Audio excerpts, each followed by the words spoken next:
자, 하나님을 만난 후에 야곱은 내면이 변했습니다. 가치로 생각도 고백도 다 변했어요. 야곱의 걸음이 참 가벼워졌습니다. 여러분, 하나님을 만났다는 게 무엇을 의미하는 걸까요? 여러분, 하나님 만나셨어요? 뭘 보고 하나님 만났다 그럽니까? 어떻게 하는 게 만나는 거예요? 그럼 지금 내 상태를 보면 하나님 만났구나 안 만났구나 뭘로 분간할 수 있어요?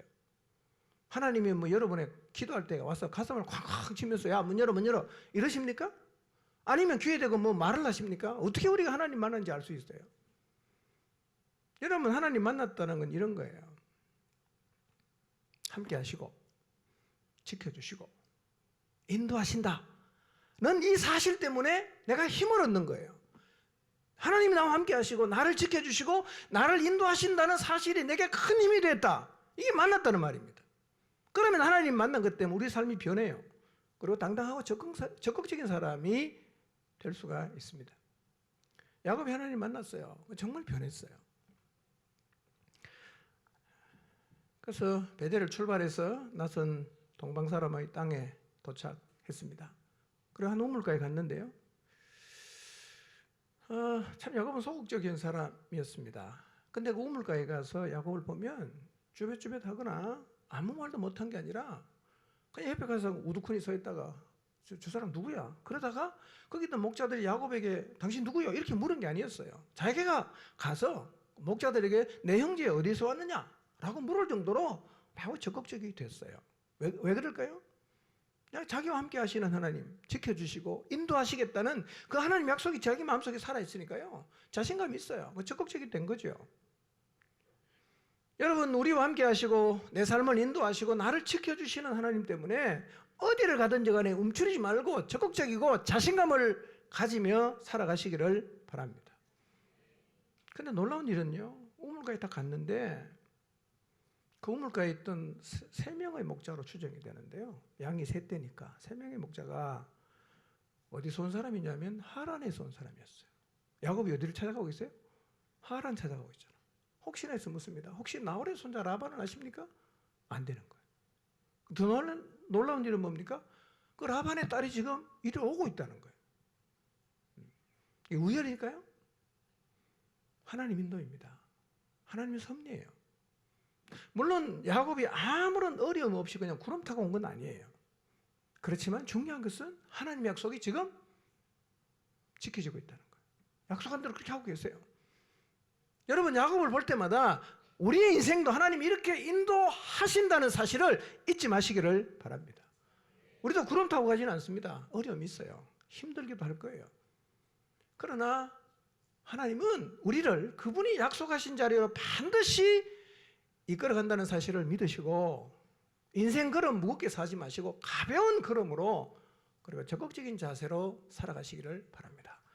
우리는 결국 그 자리에 다 가게 되어 있습니다. 아멘입니까? 결국 그 자리 갑니다. 겁내지 마세요. 두려워하지 마세요. 너무 여러분 무거워하지 마시기를 바랍니다. 가벼운 걸음 하나님 믿고 그러시기를 바랍니다. 외삼촌 집에 도착한 야곱, 일단 손님이지 않습니까? 그 먼 길 걸어왔어요. 뭐 발에 물집이 다 생겼겠죠. 한 달을 걸었으니까 얼마나 힘들겠어요. 근데 야곱은 손님이지만 놀고 먹지 않았다는 거예요. 굉장히 열심히 일을 했어요. 그러니까 이 손님이 유효기간이 며칠이라고 그랬습니까? 3일이거든요. 3일만 지나면 언제 가나 늘 그 생각을 하거든요. 근데 야곱은 한 달이 됐는데요. 이 라반이 귀찮아하지 않을 뿐만 아니라 미안해합니다. 그리고 이렇게 말합니다. 야, 네가 내 친척이긴 하지만 어떻게 계속 공짜로 일할 수 있냐. 품삯 정해라. 내가 돈 줄게. 이렇게 얘기를 했다는 거예요. 무슨 얘기입니까? 그냥 열심히 일했다는 겁니다. 그 야곱은 그 사기꾼인 라반이 붙잡고 싶은 사람이었어요. 붙잡고 싶은 사람, 함께하고 싶은 사람이었습니다. 어디를 가든지 여러분 부지런하고 열심히 일해서 붙잡는 사람이 되시길 바랍니다. 여러분의 직장에서 붙잡는 사람, 여러분의 모임에서 절대로 당신은 나가면 안 돼라고 붙잡는 사람이 되시기를 바랍니다. 이것이 하나님과 함께하는 그리스도인의 모습이에요. 자, 품삯을 정하라고 하니까 야곱이 돈을 선택하지 않습니다. 뭘 선택합니까? 사람을 선택해요. 왜 그랬을까요? 그것은 창세기 28장을 보면 그 이삭이 야곱을 보낼 때 뭘 부탁했어요? 가서 외삼촌 집에 가서 네 아내를 구해서 데리고 와라고 하셨단 말이에요. 그러니까 야곱이 외삼촌 집에 온 가장 첫 번째 목적이 뭡니까? 아내를 구해야 돼. 그래서 어떻게 정합니까? 내가 라헬을 위해서 7년을 봉사하겠습니다. 이렇게 제안을 해요. 그리고 라헬은 7년을 봉사했는데요. 7년을 며칠같이 보낼 정도로 그렇게 신나서 일을 했습니다. 우리는 여기서 사랑의 힘이 얼마나 대단한 것을 보게 됩니다. 여러분, 라헬과 결혼하기 위해서 결혼 지참금으로 제시한 7년은 사실은 지난주 말씀드렸지만 과한 거예요. 보통 한 5년만 하면 돼요. 5년만 하면. 50세겔이거든요. 결혼 지참금이. 50세겔이면 1세겔이 한 달 월급이에요. 그러면 50세겔은 얼마입니까? 50개월이잖아. 몇 년이죠? 4년 조금 넘잖아. 그 정도면 충분하다는 거예요. 그럼 몇 년 한다고 말합니까? 7년 하겠다. 근데 야곱은 라헬을 사랑했기 때문에 그걸 과하게 생각하지 않았어요.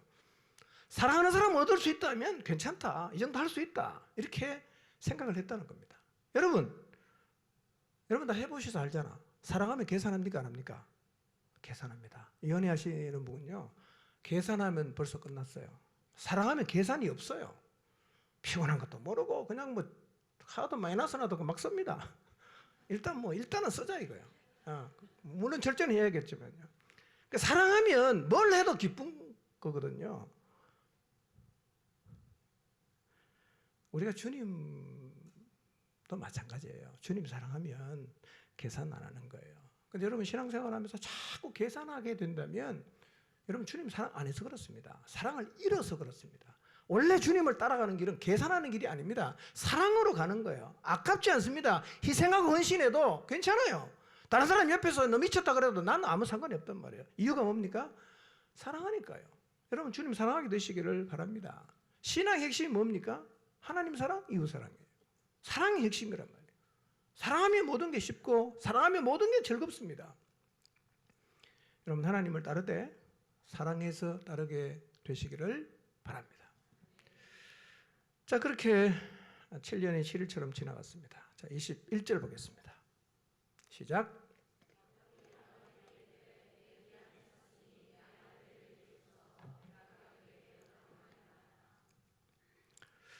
야곱은 7년이 지난 것을 정확하게 알고 있습니다. 어떻게 알았을까요? 어떻게 모르겠어요. 사랑하는 여자랑 결혼한 날 어떻게 모르겠어. 아마 야고보가 역사하고 그날 집에 가서 달력에다가 적어놨겠죠. 7년 뒤 요날 딱 적어놨어요. 그러니까 7년을 일하는데 물론 라헬이 곁에 있으니까 그냥 행복해. 그렇지만 그날을 손꼽아 기다렸겠죠. 1년이 지나고 3년이 지나고 5년이 지나고 7년이 지나고 드디어 그날이 왔어요. 그 야곱은 하루도 안 넘기고 바로 라반을 찾아가서 말을 합니다. 뭐라고 말합니까? 내 기한이 차서니 내 아내를 내게 주십시오. 내가 그에게 들어가겠습니다. 내라는 말을 몇 번 합니까? 4번이나 합니다. 당당하게 내 권리라 이거죠. 7년 했으는 게 달라 이겁니다. 우리는 여기서도 라반의 이기적이고 계산적인 모습을 봅니다. 자, 라반은 7년 된 거 알았을까요? 몰랐을까요? 알죠. 근데 왜 아무 말도 안 합니까? 누가 먼저 말했어요? 야곱이 먼저 말했어요? 라반이 먼저 말했어요? 여러분 정말 사랑이 많은 외삼촌이라면 뭐 한 달 전부터 슬슬 얘기 안 하겠어요? 야, 야곱아 고생했다. 한 달 남았네. 야, 일주일 남았네. 이렇게 말하지 않겠어요? 입 싹 닫고 아무 얘기도 안 합니다. 왜 안 했겠어요? 만약에 야곱이 모르면 노동력 공짜로 그냥 이용하는 거지 않습니까? 그러니까 굉장히 라반은 이기적이라는 거예요. 그러니까 우리도 이런 모습 많이 가지고 있을 수 있어요. 약속한 때가 됐지만 뭘 줘야 돼. 굳이 말 안 하는 거예요. 언제까지 기다립니까? 제가 말할 때까지. 안 할수록 내가 이익이니까. 그래서 시간이 지난 다음에 내게 와서 왜 안 하냐고 항의하면 내가 속인 게 아니라 네가 말 안 했잖아. 이렇게 우리가 말하고 있을 수가 있다는 거예요. 여러분 그래서 상대적으로 나보다 약한 사람의 것을 착취하면서도 정당화하고 있을 수가 있다는 겁니다. 여러분 그의 권리를 찾아주시길 바랍니다. 약자의 권리를 챙겨주시기 바랍니다. 하나님 다 보고 계세요. 그가 말하기 전에 여러분이 먼저 말하십시오. 그가 요구하기 전에 약속한 때가 됐으면 여러분이 먼저 챙겨주시기를 바랍니다. 22절 보겠습니다. 시작. 라반이 그곳 사람을 다 모아 잔치하고 네. 야곱의 말을 들은 라반이 뭐 약속했으니까 뭐 지켜야 돼요. 이제 사람들을 다 불러 모읍니다. 근데 이기적인 라반은요, 벌써 이제 계획을 딱 세웠어요. 사기칠 계획을 딱 세웁니다. 잔치를 벌였는데요. 이 잔치를 뜻하는 미시테는 마시다라는 뜻의 스와타라는 데서 유래한 말인데요. 술 마시는 겁니다. 7일 동안 계속 퍼마시는 겁니다. 이게 술 마시는 잔치. 고대 근동 지방에서 결혼 잔치는 보통 7일간 합니다.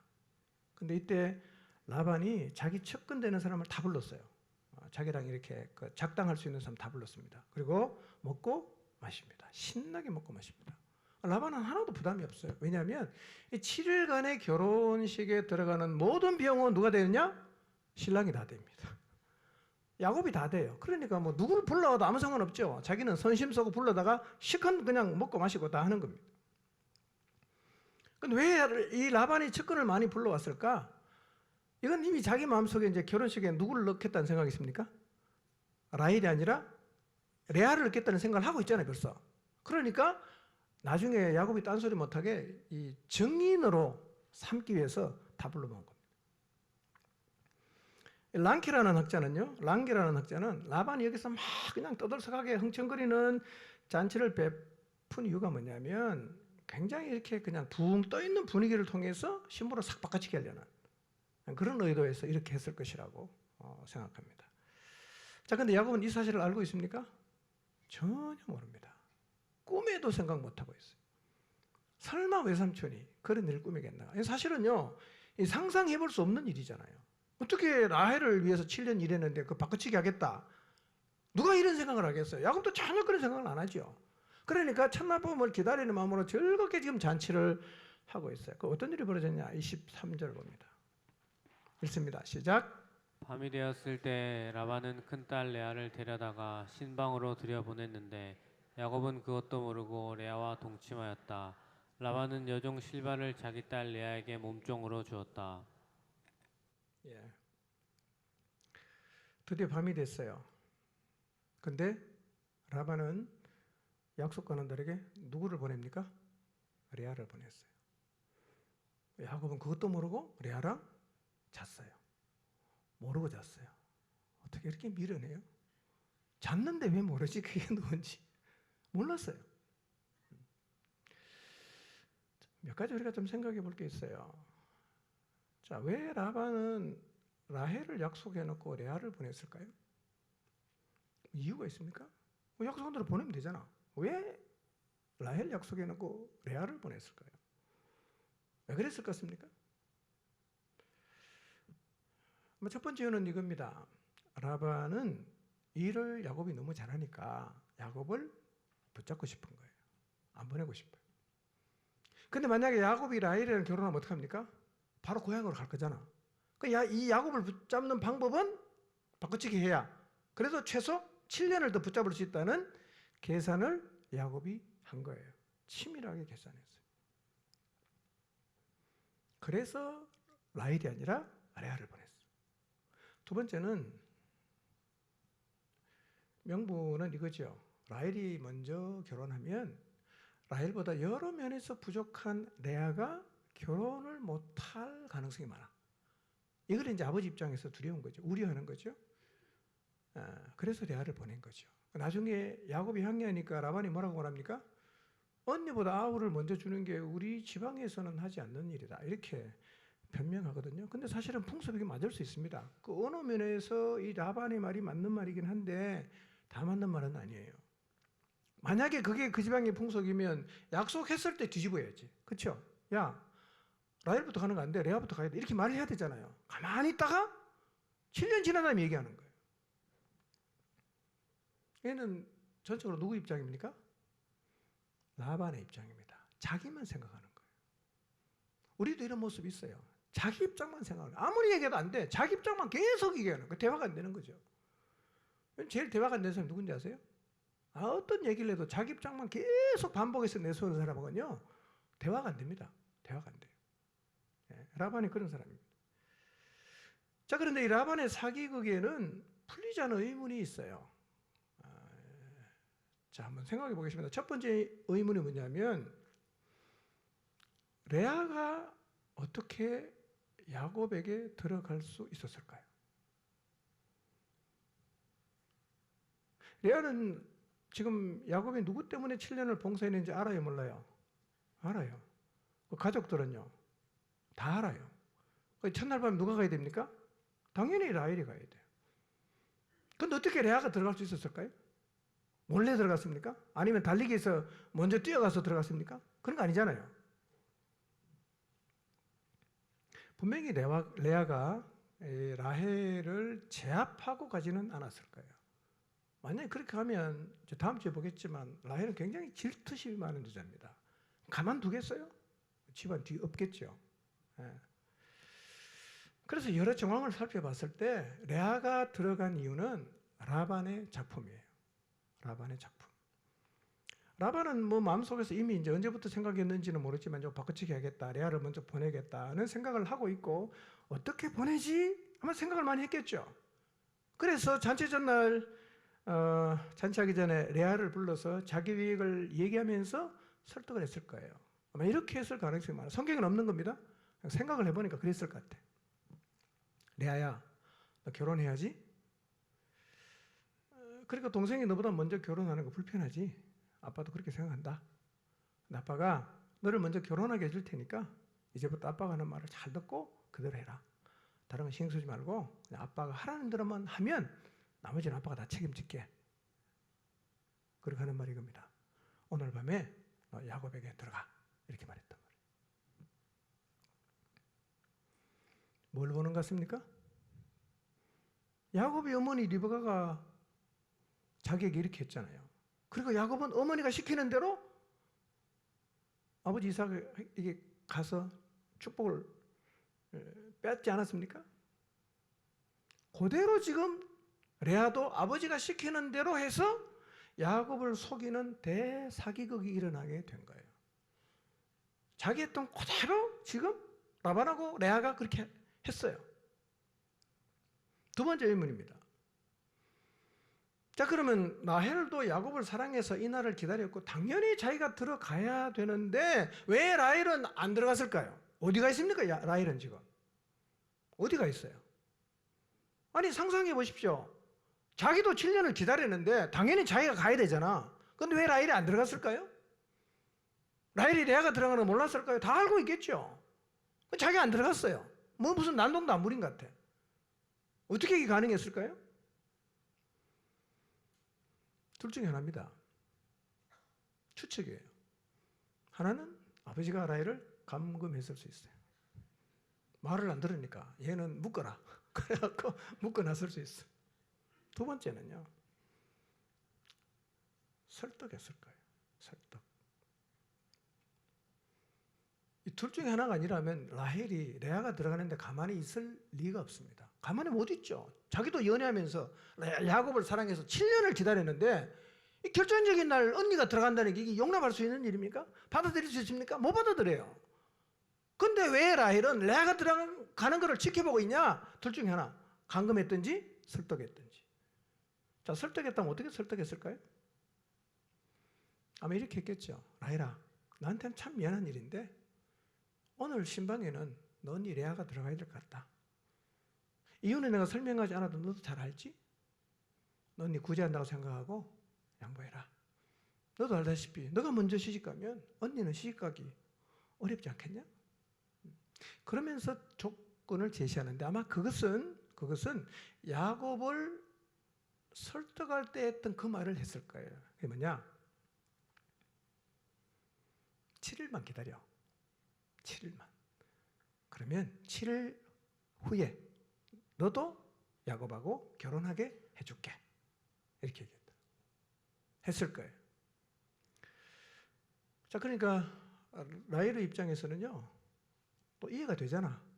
내 언니인데 시집 못 가면 어떡해. 그 7일만 기다리면 된다고 하니까 뭐 7일은 내가 뭐 7년 기다렸는데 7일을 못 기다려? 뭐 그렇게 생각해서 라반의 설득을 받아 들였을 것 같다. 그러지 않고는 설명할 수가 없는 거죠. 그래서 라헬은 레아가 들어가는 걸 그냥 지켜보고 있는 거예요. 어떤 마음으로? 7일만 참자. 7일만 참자. 뭐 그러고 기다렸겠죠. 세 번째 의문입니다. 야곱은 어떻게 자기와 동침한 여자가 레아인 것을 몰랐을까요? 어떻게 몰랐을까요? 뭐 첫날부터 각방성기 아닌데 동침을 했는데 어떻게 몰랐을까요? 근데 성경을 보면 아침이 될 때까지 몰랐어요. 아침이 될 때까지. 어떻게 모를 수 있죠? 여러분 생각해 보세요. 한 여자를 품고 잤어요. 첫날 밤 보냈어요. 근데 그 여자가 누군지 모를 수 있습니까? 근데 야곱은 진짜 몰랐어요. 이게 어떻게 가능하죠? 야곱이 레아를 몰라 보았을 가능성 몇 가지가 있어요. 자, 한번 생각해 볼까요? 첫째, 야곱은 라반이 신부를 바꾸리라고는 전혀 예상을 못했을 거예요. 누가 그런 생각을 하겠어요? 아무리 그냥 사기성이 있다고 해도 아니 결혼한 전날 신부를 바꿔치기 하겠다는 생각은 아무도 못하지 않겠어요? 야곱은 허를 찔린 거예요. 정말 꿈에도 생각 못한 일이 실제로 벌어진 거죠. 그런 일이 있으리라고 생각을 안 하기 때문에 일단 뭐 의심을 전혀 안 했을 거예요. 뭐 그냥 오면 당연히 라인인 줄 알았겠죠. 두 번째는 신부가 바뀔 거라고 상상할 수 없는 상황에서 당시 풍습은요, 신부가 올 때는 이 베일로 얼굴과 몸 전체를 다 이렇게 둘둘 말아 감아가 들어옵니다. 그냥 뭐 몰라요 누군지. 그리고 뭐 쌌거나 말거나 야곱은 누구라고 생각합니까? 당연히 라헬이라고 생각합니다. 예. 세 번째는요, 그 당시에는 전기가 없으니까 신혼방은 다 어두워요.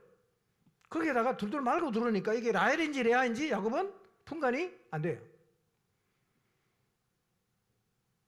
그래도 의문이잖아. 그래도 어떻게 모르냐 이거예요. 네 번째 결정적인 이유가 있어요. 네 번째, 다섯 번째.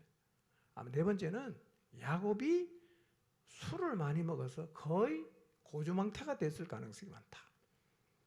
레아인지 라헬인지 잘 모르는 거예요. 너무 술을 많이 먹었고. 자, 보세요. 이 잔치에 누가 많이 왔어요? 라반의 측근들이 많이 왔잖아.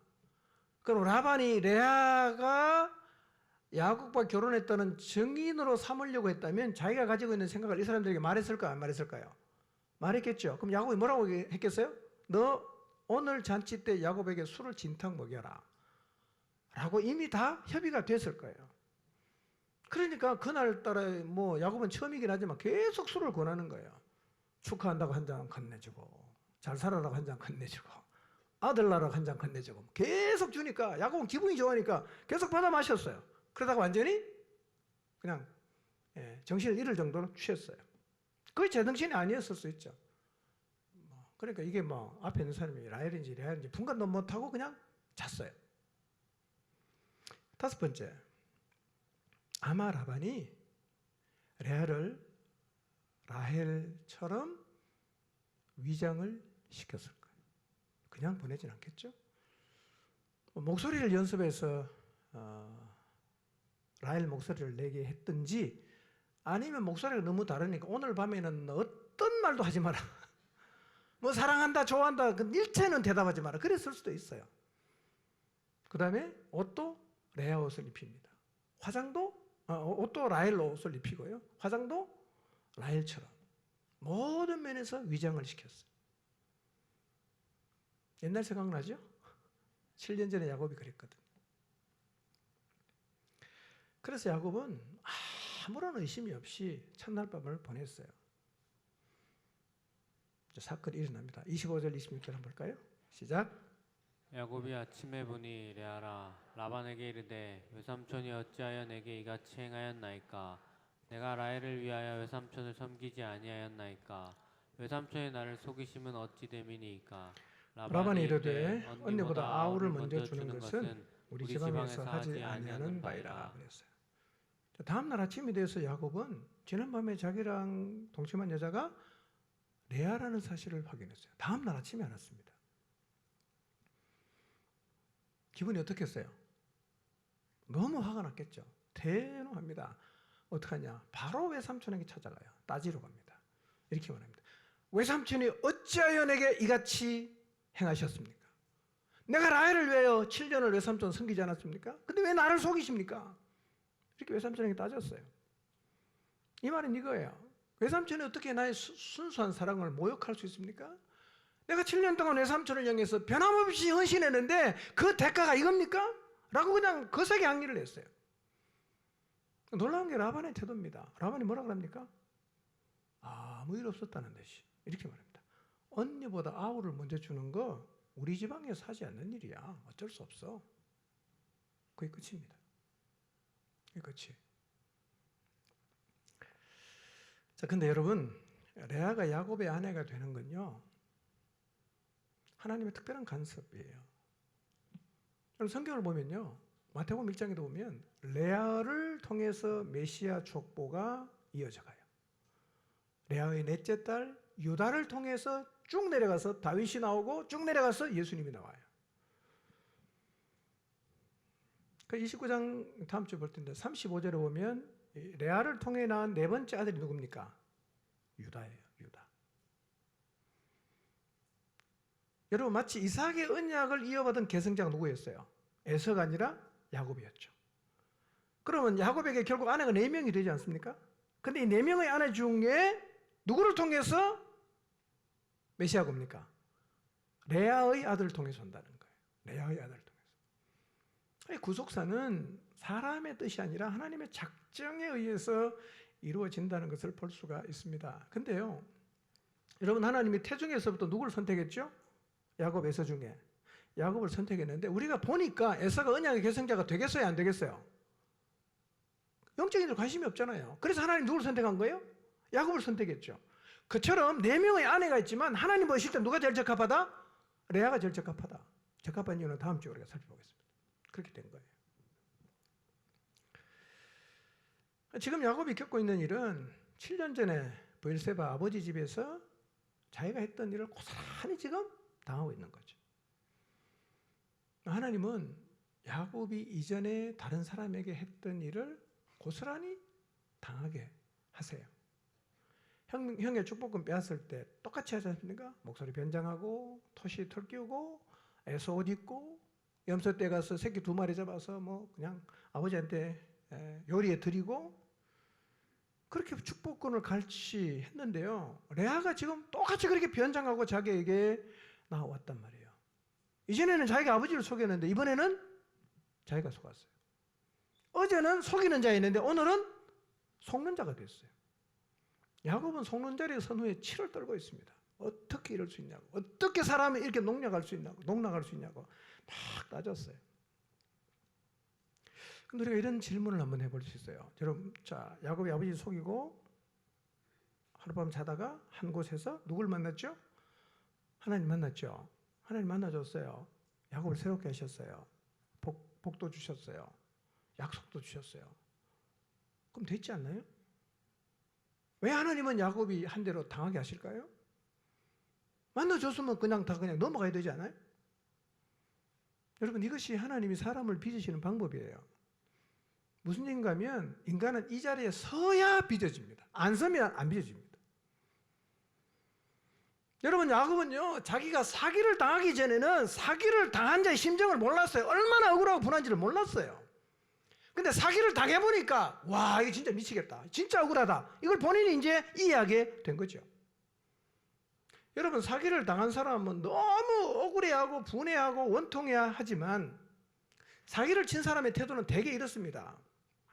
그 정도 가지고 뭘 그러냐? 뭘 그렇게 그 정도 가지고 호들갑을 떠냐? 사람이 속이 무슨 밴댕이 속인가? 이렇게 말을 해요. 어쩌면 야곱도요, 형의 장자권과 축복권을 가로채고 나서 형이 자기를 향해서 막 분노하고 죽이려고 하니까 자기 마음속에 형을 보면서 이런 생각을 했을 수 있어요. 너무 과하게 반응하는 거 아닌가? 뭐 그걸 가지고 뭐 사람을 죽이려고 해? 이렇게 생각했을 수도 있어요.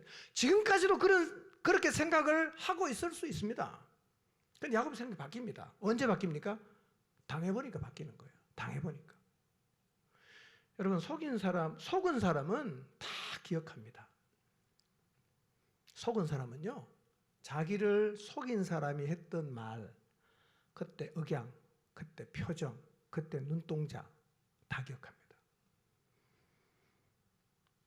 그래서 속인 사람에게 어떻게 너 나를 그렇게 속일 수 있냐? 그때 너 이랬잖아. 너 표정이 그랬잖아. 너 그때 나 속이고 옆에 사람 웃으면서 얘기했잖아. 다 얘기합니다. 속인 사람 뭐라 그럽니까? 언제 그랬는데? 언제 그랬는데? 하나도 기억을 못해요. 난 그런 적이 없다 이렇게 생각한단 말이에요.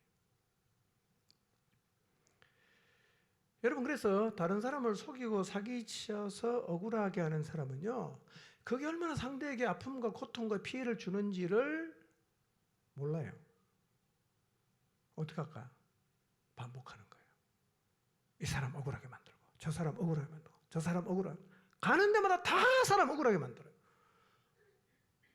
왜냐하면 그 뭐 아무것도 아니라고 생각하니까요. 그런데 그 일을 멈추게 하는 방법이 있습니다. 그게 뭔지 아세요? 본인이 그 일을 겪는 거예요. 그러면 생각이 달라집니다. 아 이렇게 하면 안 되겠구나. 이렇게 안 해야 되겠다. 나 참 잘못했네. 그 사람 힘들었겠다. 이렇게 바뀌는 거예요. 자기가 억울한 일을 당해봐야 자기가 사기를 당해봐야 그것이 얼마나 큰 아픔이 되는지를 알기 때문에 하나님은 우리가 한 행위를 그대로 당하게 겪게 하시는 거예요. 그래서 알게 하는 거죠. 피해를 본 사람, 억울함을 당한 사람의 심정이 어떠한가를 알게 하신다는 거예요. 여러분 혹시요 하나님이 나를 빚으시기 위해서 이런 일을 겪게 하신다면 그 자리에서 절대로 분노하지 마시기를 바랍니다. 회개하십시오. 그리고 그 일을 겪으면서 그런 일을 멈추게 하시려는 하나님께 감사하시기를 바랍니다. 여러분 인생 살면서요 다른 사람 눈에 눈물 빼지 마십시오. 억울하게 하지 마십시오. 손해보게 하지 마십시오. 사기치지 마십시오. 나는 그게 별일이 아닌데 그게 왜 문제가 되냐라고 천연덕스럽게 말할지 모르지만 여러분이 피해를 준 그 사람은 지금도 고통당하고 있고 너무너무 억울해하고 있고 지금 우울증이 걸렸을 수도 있어요. 누가 책임집니까? 나는 뭐 아무것도 아니라고 생각해요. 뭐 그깟 일로 가지고 그렇게 심각하게 생각하냐라고 말을 할 수 있지만요. 그렇지 않습니다. 그래서 하나님은 나도 당하게 하는 거예요. 그리고 또 하나는요.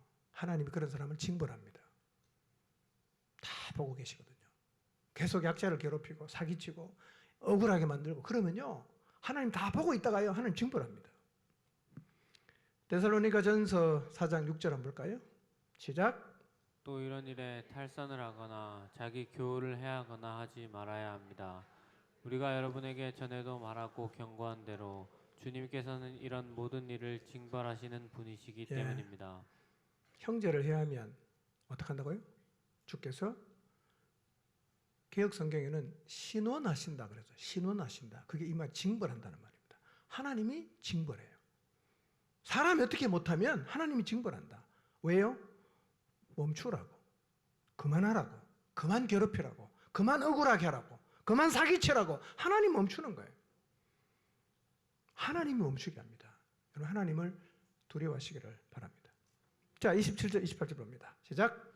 이를 위하여 7일을 채우라. 우리가 그 돈 내게 주리니 내가 또 나를 7년 동안 섬길지니라. 야곱이 그대로 하여 그 7일을 채우매 라반의 딸 라헬도 그에게 아내로 주고 그랬어요. 자 야곱이 와서 그냥 너무 화가 나서 항의를 막 했어요.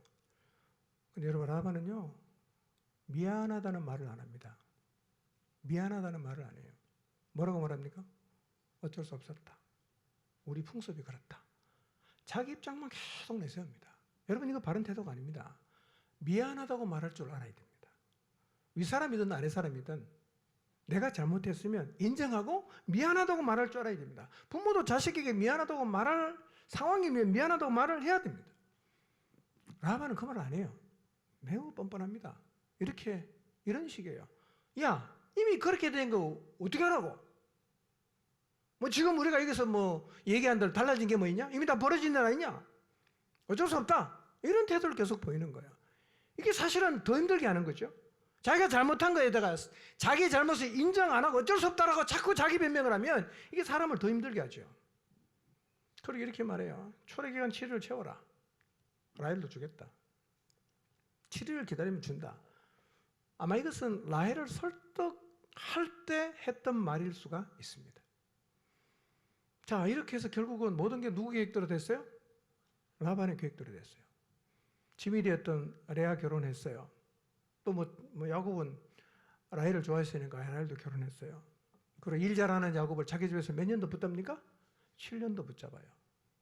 그러니까 뭐 하여튼 이 사기성이 짙은 라반이 자기 원하는 대로 지금 다 이렇게 일을 끌고 갔어요.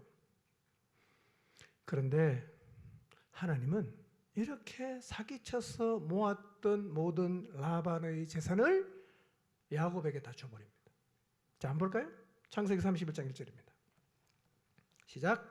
야곱이 라반의 아들들이 하는 말을 들은즉 야곱이 우리 아버지의 소유를 다 빼앗고 우리 아버지의 소유로 말미암아 이 모든 재물을 모았다 하는지라. 예, 야곱이 거부가 되거든요.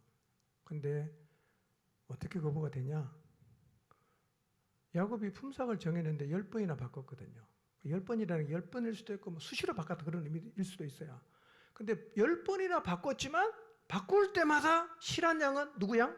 야곱 양. 병들고 비실비실은 전부 라반의 양이야. 누가 그렇게 하셨어요? 예.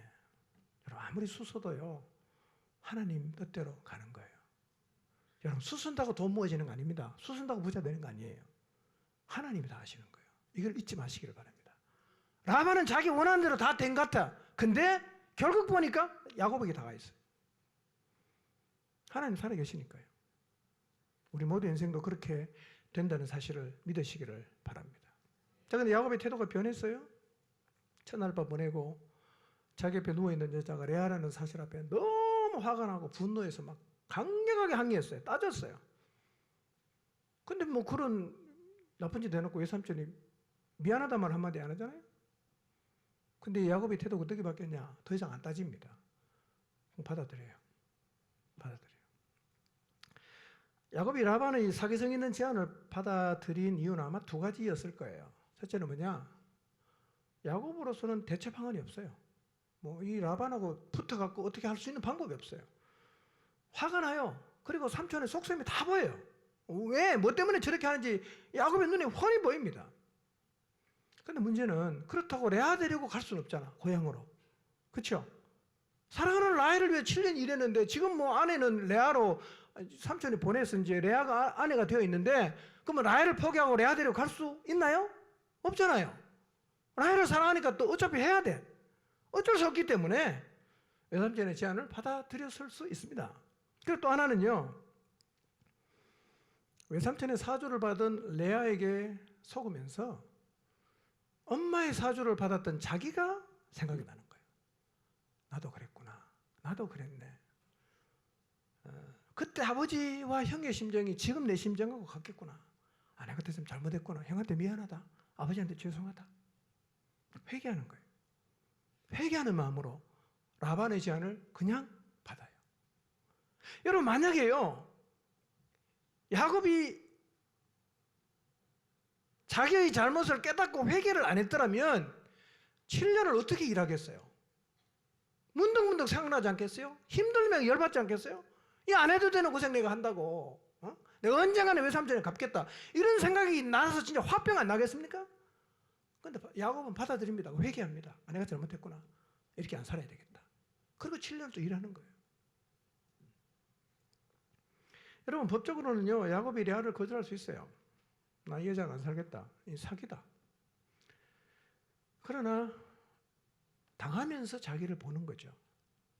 그리고 이것은 하나님께서 내가 다른 사람을 속이고 사기친 것에 대해서 징계하시는 거구나 인정하는 거죠.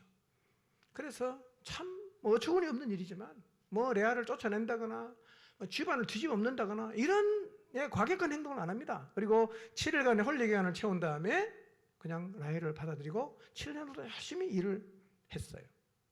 여러분 하나님이 우리도 이런 자리에 세우실 수가 있습니다. 우리는 너무 악하기 때문에 우리는 너무나 고집이 세기 때문에 너무나 이기적인 인간이기 때문에 이렇게 안 하면 우리가 안 빚어진단 말이에요. 하나님이 나를 빚어갈 때 펄펄 뛰지 마시고 자기 모습을 돌아보시기를 바랍니다. 내가 옛날에 그랬지. 참 그 사람 힘들었겠다. 내 힘든 것만 주장하지 말고 내가 그렇게 해서 상대방을 힘들게 하고 우울증에 걸리게 만들었던 나를 하나님 앞에 인정하고 회개해야 됩니다. 그게 하나님이 그렇게 하시는 목적이란 말이에요. 자, 29절 30절 봅니다. 시작.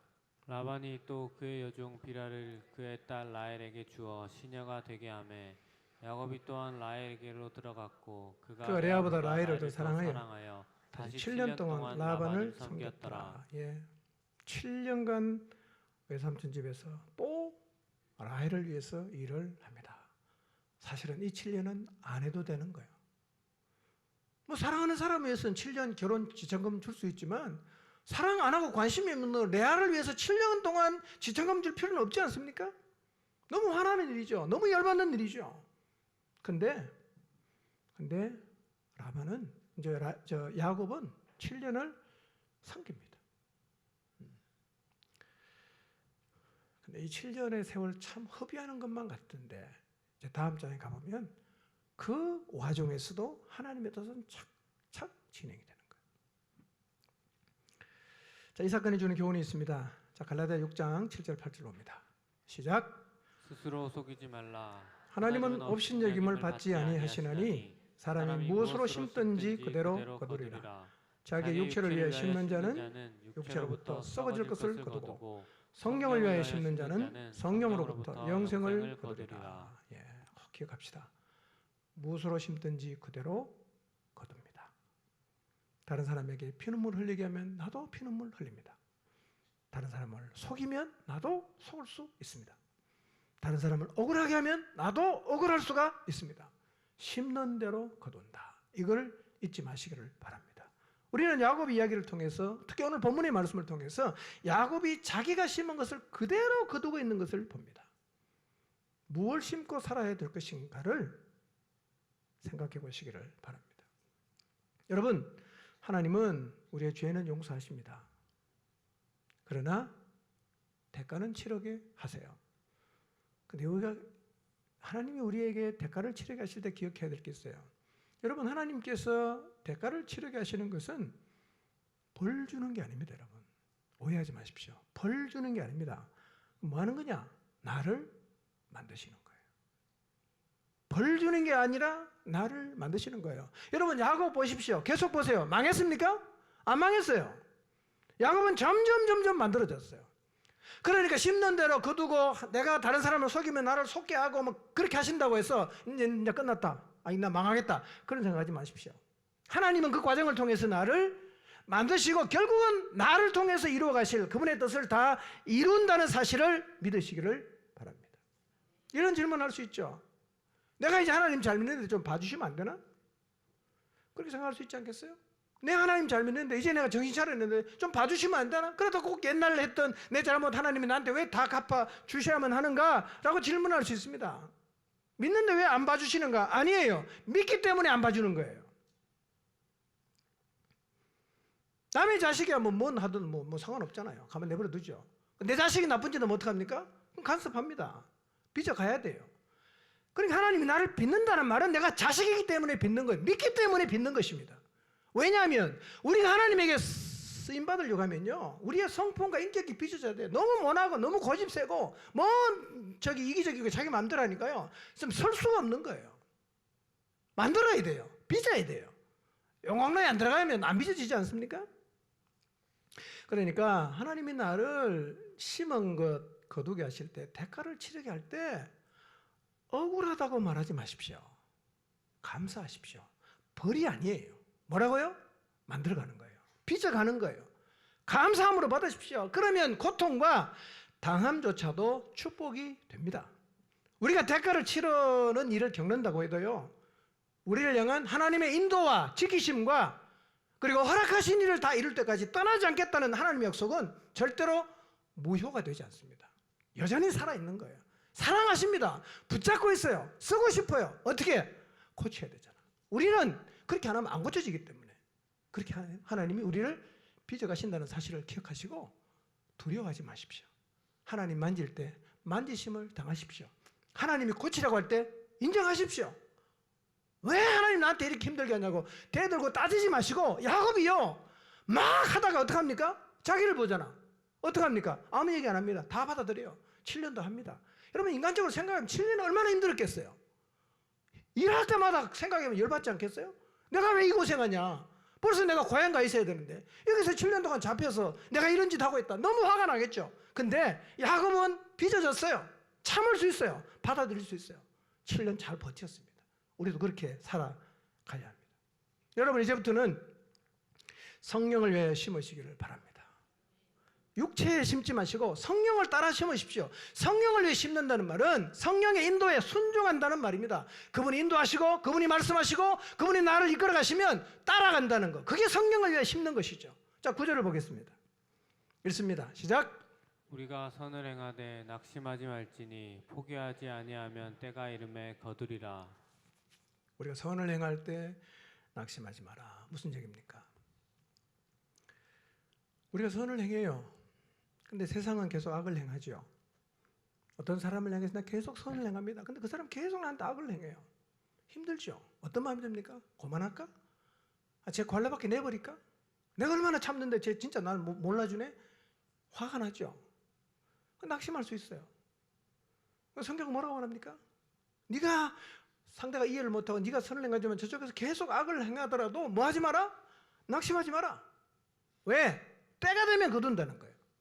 때가 되면 거둬요. 여러분 선을 행하다가 낙심하지 마시기를 바랍니다. 여기서 말하는 때는요, 흘러가는 시간이 아니라 하나님의 때, 크로노스를 말하는 거예요. 하나님의 때가 되면 성령으로 영생을 거두게 된다고 말씀하십니다. 누군가에게 선을 행하고 있습니까? 그런데 계속해서 그쪽에서 악을 행하기 때문에 힘들어하고 계십니까? 낙심하지 마십시오. 때가 되면 하나님이 거두게 하십니다. 10절을 보겠습니다. 어떻게 해야 되냐? 자, 이게 결론입니다. 읽읍시다. 시작. 그러므로 우리는 기회 있는 대로 모든 이에게 착한 일을 하되 더욱 믿음의 가정들에게 할지니라. 어떻게 살아야 되냐? 기회 있는 대로 모든 이에게 착한 일을 하라. 이게 9절에서 말한 선이라는 말과 똑같은 말입니다. 아가도스라는 말이 똑같은 단어인데 번역을 달리했어요. 그러니까 기회가 있는 대로 모든 일에게 뭐하라? 선한 일을 행해라. 선한 일을 행해라. 여러분 이제 기회가 있는 대로 모든 이들에게 선한 일을 행하며 사시기를 바랍니다. 악한 자 같이 속이고 빼앗고 거짓말하고 다른 사람 눈에 눈물을 흘리게 하는 자로 살지 마시고 하나님이 여러분에게 기회를 주신다면 모든 사람에게 선한 일, 착한 일을 하십시오. 특히 믿음의 가족에게 착한 일을 하며 사시기를 바랍니다. 여러분 목장 식구에게 착한 일을 하십시오. 공동체 안의 모든 지체에게 착한 일을 하십시오. 여러분 주변에 믿는 사람들에게 착한 일을 하십시오. 믿지 않는 사람에게까지 착한 일을 하십시오. 그게 성령을 위해 심는 삶이고 때가 되면 반드시 거두게 될 것입니다. 심는 대로 거두는 것. 우리의 마음속에 과거에 내가 옳지 않은 걸 심었기 때문에 두려울 수 있지만 그러나 그럼에도 불구하고 하나님의 약속은 살아있다는 사실을 기억하시고 하나님이 야곱처럼 설령 나를 당하게 하신다고 해도 낙심하거나 분노하지 마시고 받아들이고 인정하고 회개하고 그리고 이제는 육체를 따라 심지 말고 성령을 따라 심는 삶을 살아가시기를 주님의 이름으로 축원합니다.